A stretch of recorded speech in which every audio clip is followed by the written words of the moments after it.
자, 오늘은 평상심, 그러니까 사람이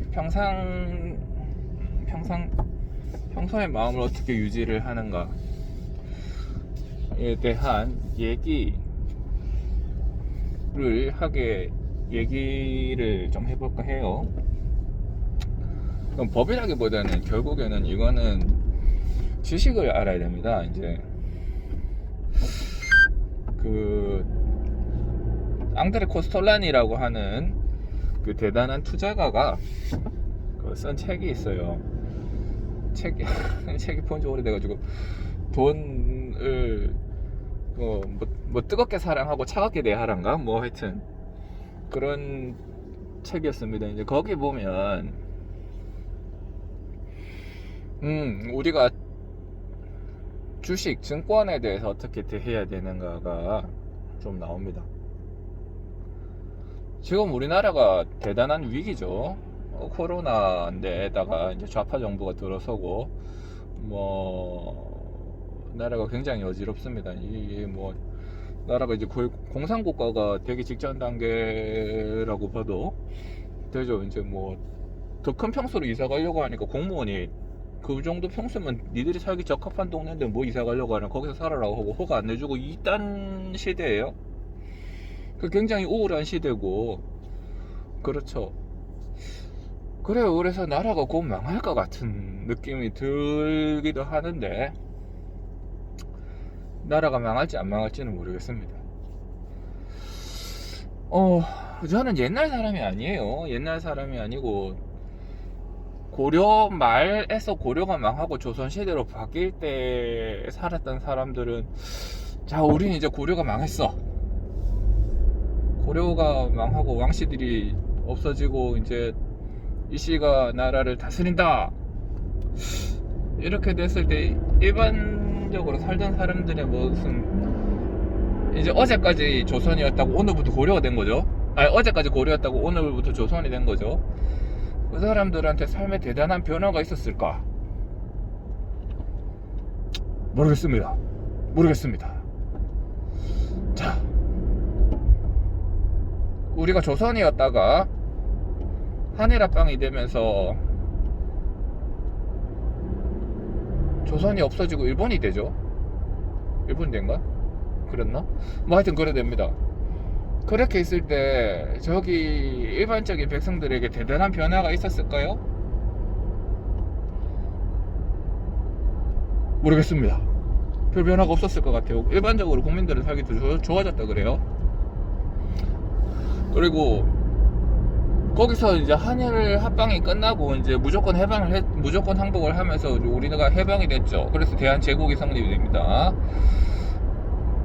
삶에 대단한 변화가 있었을까? 모르겠습니다. 없었을 것 같습니다.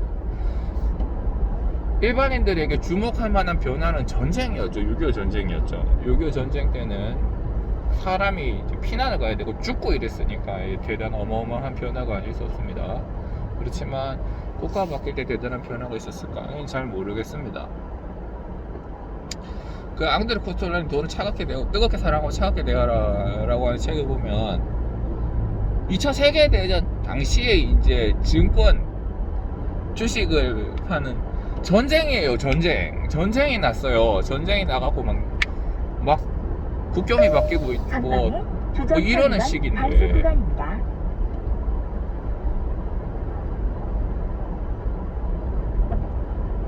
그때도 그 사람들이 주식을 가지고 이제 뭐가 떨어지니 뭐를 투자하고 뭐가 떨어지니 뭐를 투자하고 그런 얘기가 나옵니다.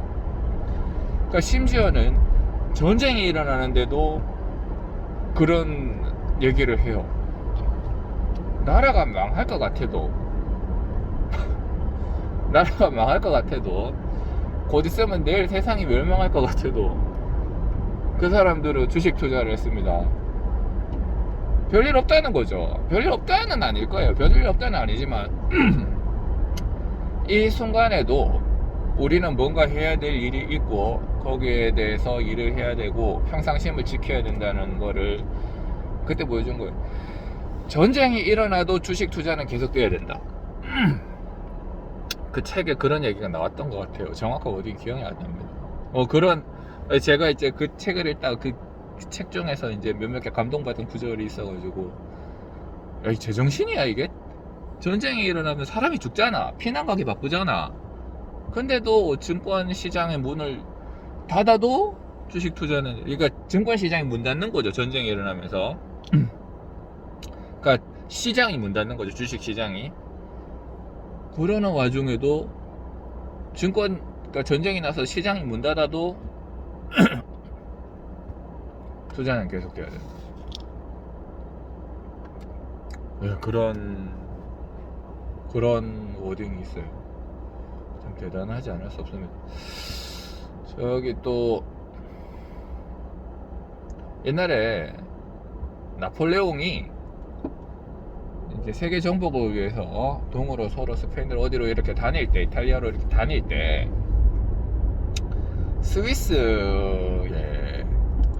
스위스에 이제 스위스 마을에 들려서 이제 물자가 부족하니까 스위스 마을에서 이제 쇠붙이랑 뭐 이런 것들을 나폴레옹이 스위스 사람들한테 그거를 써주고 차용 증서를 써주고 이렇게 쇠붙이를 가져갑니다. 이거를 뭐 쇠붙이 얼마를 가져가고 나중에 얼마를 지급하겠다.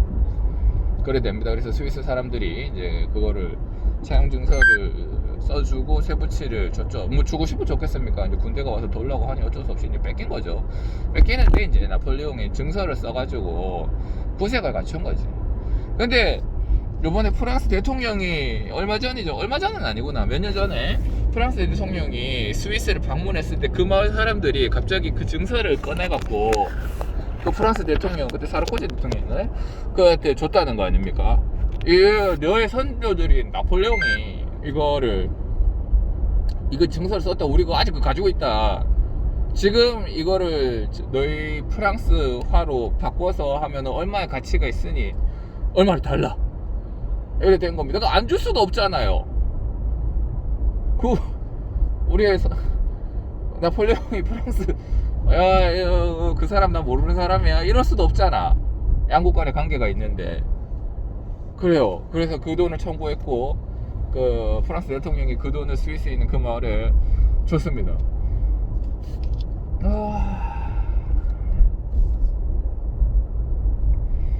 전쟁이 나면 우리가 가지고 있는 모든 돈들이 없어졌다 이렇게 생각하기 쉽지만 그렇지 않고 다 남아 있습니다. 다 남아 있고 그래요.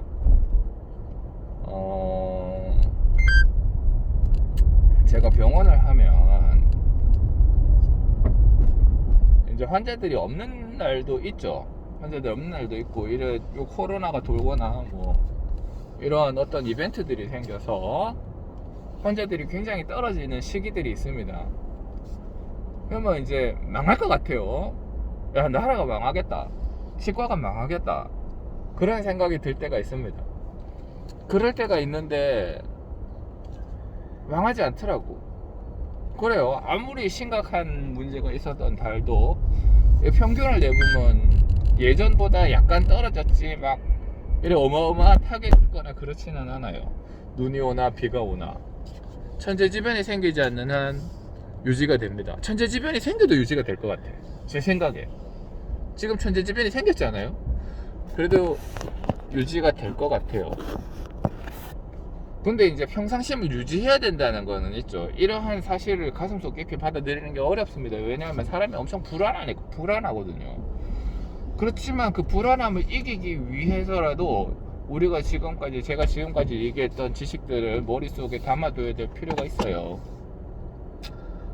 아무리 힘들고 위험한 시기라도 투자는 계속되어야 된다. 네, 그런 얘기를 하더군요. 맞는 말이라고 생각합니다. 내일 전쟁이 나도 오늘 투자는 해야 된다. 맞는 말이라고 생각합니다. 그 돈을 회수할지 안 할지는 모르겠습니다. 할 수 있을지 없을지는 모르겠습니다. 그러나 그런 마인드가 필요합니다. 그게 평상심이에요. 그게 평상심. 딴 게 평상심이 아니고 그런 게 평상심이다. 그 평상심을 지켜야 된다. 그렇게 생각을 하고 있습니다.